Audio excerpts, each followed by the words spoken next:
we don't buy and sell people. We can't do that again because of our core values. But I'll tell you what happened, and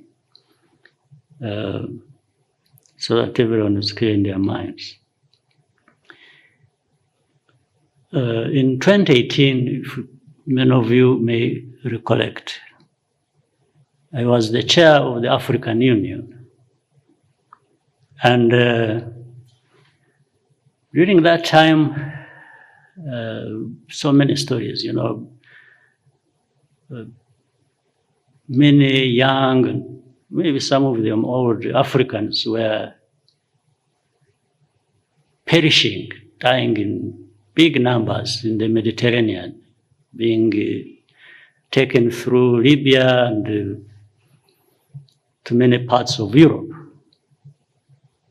And I remember reading a story about a Ghanaian young man, an engineer, who happened to be following this path, and there are people, there are smugglers, you have networks who take people from Africa, different parts, and smuggle them into Europe. And that time they were using Libya because of its statelessness. There was confusion, there was no state in control.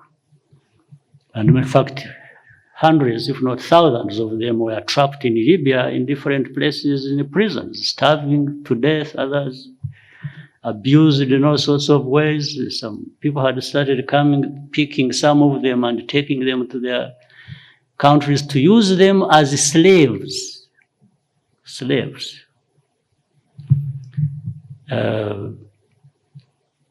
So, and we were somewhere discussing with some of the leaders, and I was telling them, why don't we address this problem? I said, for example, for me, I am not just going to suggest this theoretically that it can work. I want to even... Well, guys, this guy seems to be pissed. We don't sell and buy. We don't buy and sell human beings. This was a response after Malema, you know, had come out publicly. You know who Malema is, so... you know, that the ordeal that Paul Kagame is engaged with the UK, you know, the shipping of those immigrants, even as you're looking forward to have, like it is in 10 weeks' time, we're going to have the first batch of those particular immigrants being shipped to Rwanda. You know, it was one of the, you know, this really got my attention. I had to really post this on page this that he's not into the business of, in fact, he's disgusted, even from the tone, you can tell. I don't know if I was the only one who could see this, or if you saw that one. Hands up in the house. Let me see that one. He's not in the business of selling, buying and selling humans. Now, anyway, I really don't want to get much into it, so let's just, you know, watch. And then, of course, at the end of it, I'll come back with, of course, more sentiments and comments over the same. So, let's watch. I said, let's find ways.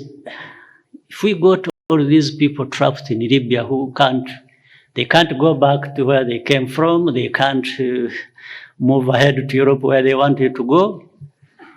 And I told them, I can assure you, with all our weaknesses and whatever we have in our country, these people, if they were brought to Rwanda, they would live a better life than they are living in Libya, in these prisons. And I said, so if we brought them, then other countries interested in helping in this program, we can do the following. One, we can ask these people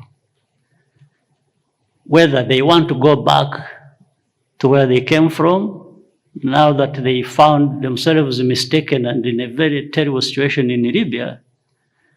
They may end up wanting to go back home. Because I had read that story of the Ghanaian I was telling you, who was, for him, he was an educated man, young man, but I think illusioned about, I think he was an engineer, I read it, but for some reason he wasn't employed. And so the networks that were smuggling people to Europe took him. And when he was in Libya, he got stuck. He found he was not going forward.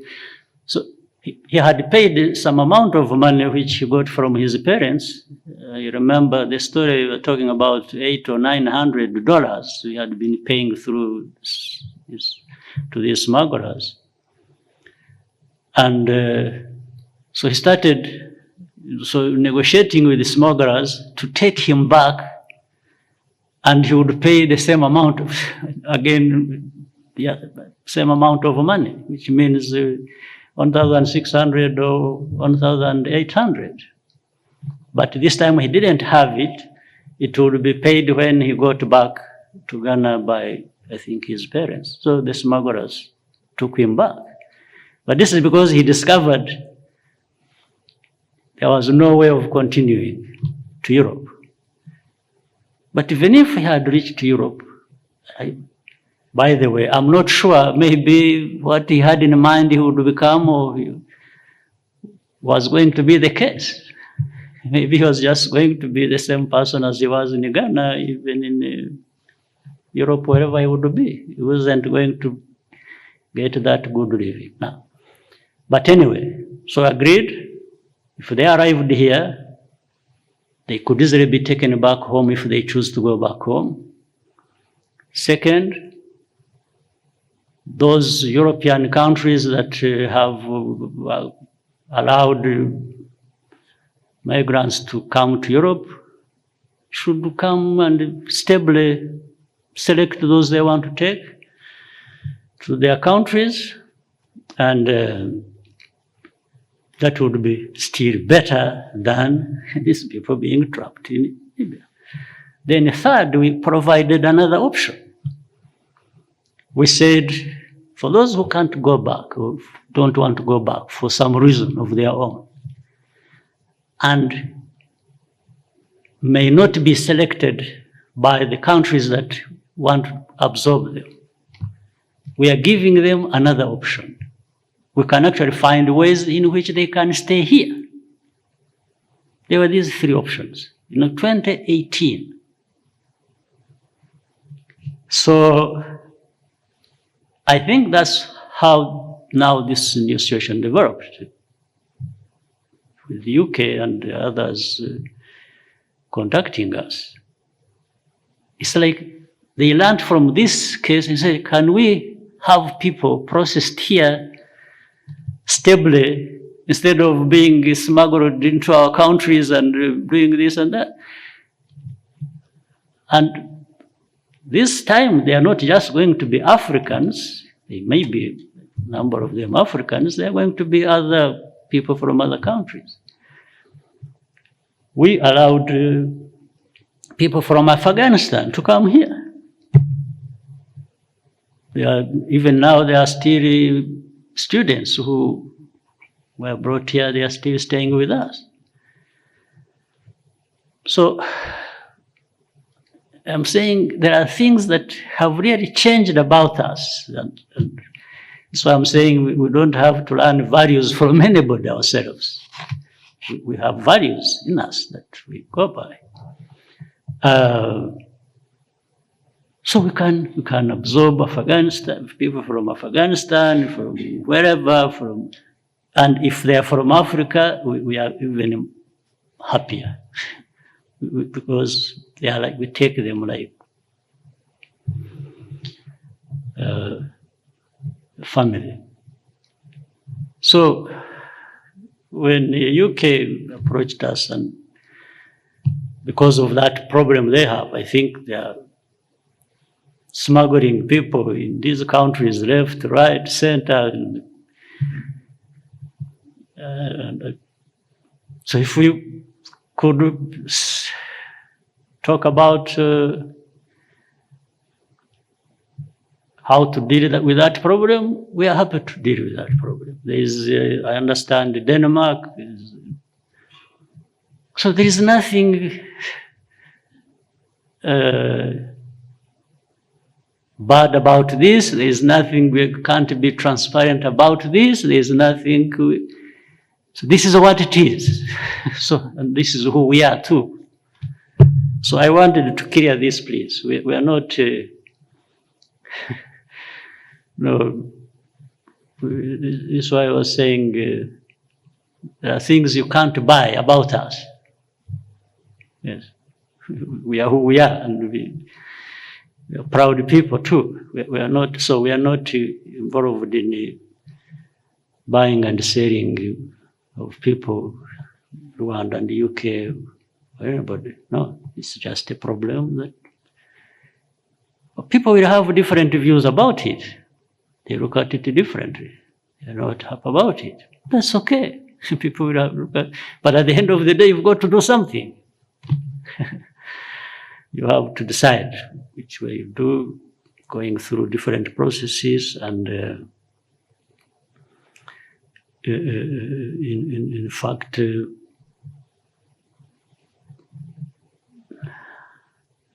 2014 or 15, I predicted this problem. I don't know if anybody here remembers. I think we were in Amsterdam, and I was addressing Rwandans. It was Rwanda Day. Does anybody remember which year that was? I think it was 2014 or 20. And I told these Rwandans, they had come in thousands, about 5,000 Rwandans had come from the whole of Europe. And I asked them how they had come to Europe. Some of them explained, and I told them, I said, you know what? Some of you came here by telling lies. I said, there are some of you who came genuinely to Europe and were received. I'm happy for you. But there are many of you who told lies. I said, some of you told lies as victims of politics in Rwanda, others. I said, actually, some of you committed crimes in Rwanda. And then you come here as innocent people running away from something, from the evil government of Rwanda. I said, but one time, that's what I told them. I said, one time, this Europe you are taking advantage of. Because I think in Europe, I think you also have some confusion. Because they would, anybody who would, hey, you know, I'm dying, Kagame was going to kill me, and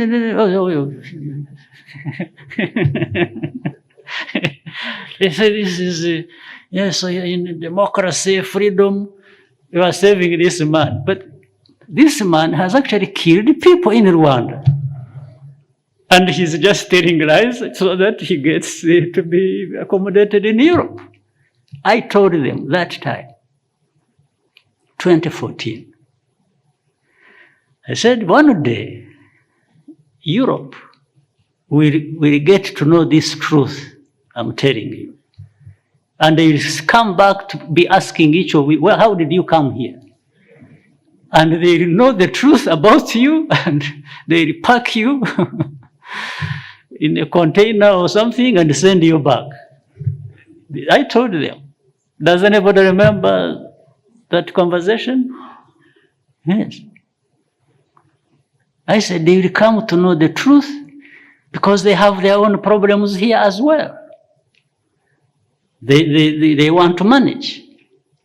I don't think we are going to transfer half of Africa into Europe, and Europe accommodates it and keeps silent. So they wake up and say, what is this? And I told them, I said, by the way, why are you actually going there? Why don't you try and together we do things like they do in Europe where you are running to, so that you stay in your countries. In fact, in that meeting, there were some people, there were some Malians, people from Burkina Faso, and others from Senegal. I remember when it came to Q&A, they were asking me questions. They put up their hands and they told me their stories. how they lived in Europe. In fact, one another person at that time was from Cameroon. He was a doctor, and he told me he had come from Belgium.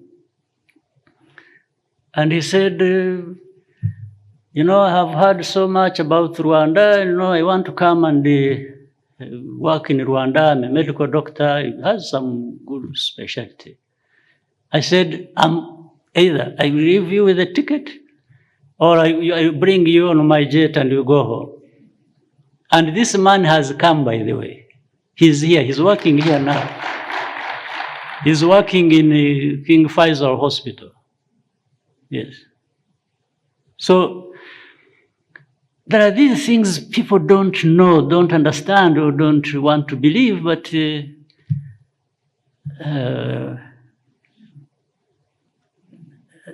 I thought I needed to say it.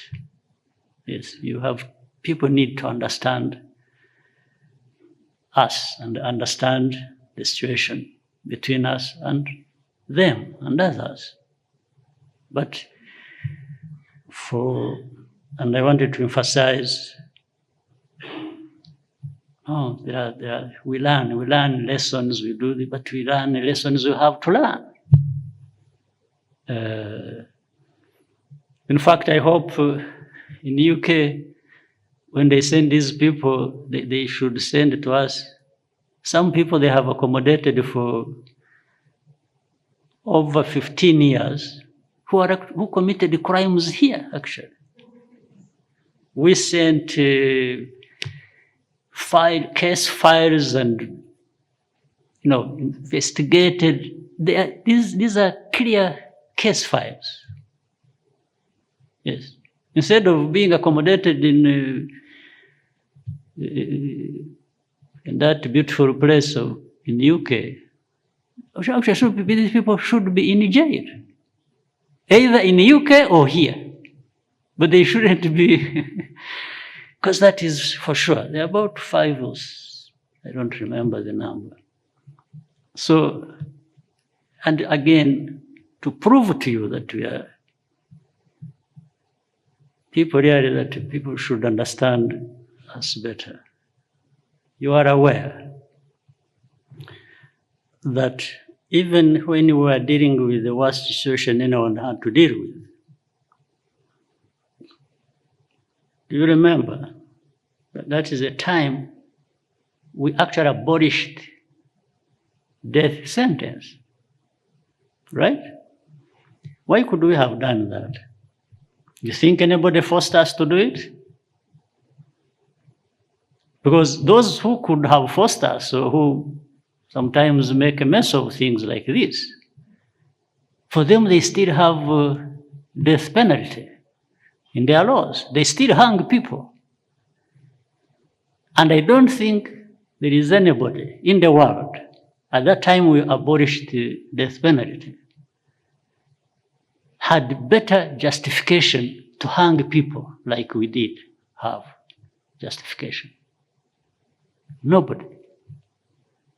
Yes, we're dealing with mass murderers. So, but realistically, we're even saying, but how do you hang 1,000 people? We said this hanging of people, like some people do, is just, or how do you hang some and leave others when it is the same crime they have committed? So we decided to abolish the death sentence. Isn't this remarkable, in my view, that the people of Rwanda decided that death penalty be abolished at the wrong time, the worst time. This was the time not to do that, because there was urgency to actually hang people for killing our innocent people. So I just say a few, but I thought I needed to offload some of these things on you and so that they don't remain in my chest.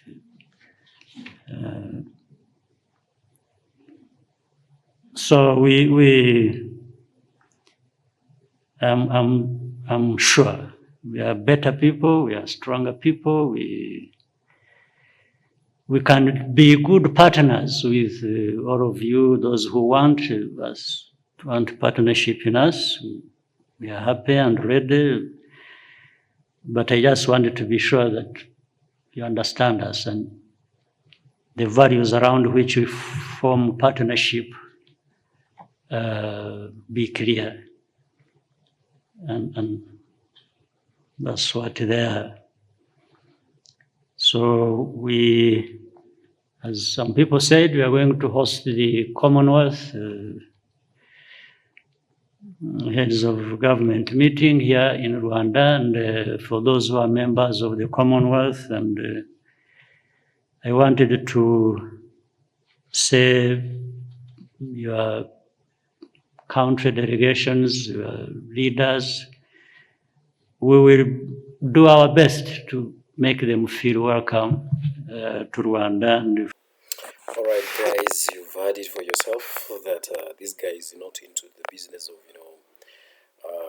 buying and selling human beings. Even as he got himself this particular deal of from the UK with the UK Prime Minister Sunak to to ship back those particular immigrants who've made it their way to the UK through the boats or from the boats. And something that he says that you see there's criticism out there. He's going to be criticized that he's packed or he's going to get money and and the sort. But that is not as true as he's trying to put it out there. He has also given a case example of an analogy of how desperate those particular journeys are from Africa. The young Africans who are finding themselves in the boats, thinking that there is a better life on the other end or on the other side of the world. But again, the truth is that they end up suffering, they end up dying. Some of them, they don't even make it there. So, providing a solution as a safe haven to specifically those who've already arrived there and they cannot find themselves or they cannot easily settle. And of course, maybe it's also one way of depopulating or trying to minimize all these particular dangerous travels through inappropriate means and ways. So there's going to be the processing has to happen here in Rwanda in a due diligence so that before one has to. I do not know whether that is the right approach or there is an ulterior motive behind. What? It's enough. We don't need any of you people in our country. Kind of like, but of course that is my own opinion. Do drop me your comment on the comment section. Let me know exactly what you think. Do you think it's the right move that Sunak and his partner in crime,